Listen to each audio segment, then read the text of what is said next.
मित्रांनो, घाबरायची आवश्यकता नाहीये. चला परत आपण मंत्र उच्चारण करूया. आता आपण विजयी होऊ शकतो. हो, तू बरोबर बोलतोय.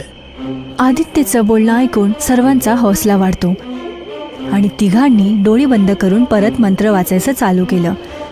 आणि परत अचानक हवा एकदम वाढायला लागली आणि रोशनी त्यांच्या अंगावरती येते.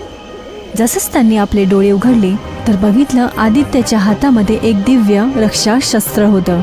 त्या शस्त्राला मिळवूनच आदित्यने आपला जी जान लावून त्या काल रात्री गुफामध्ये ते शस्त्र फेकलं आणि लगेचच ती काल रात्रीची गुफा तुटून पडते आणि तिची काळी छाया मिटून जाते. आपण जिंकलो मित्रांनो. तिघही मित्र मिळून आपली जीत मनवत होते.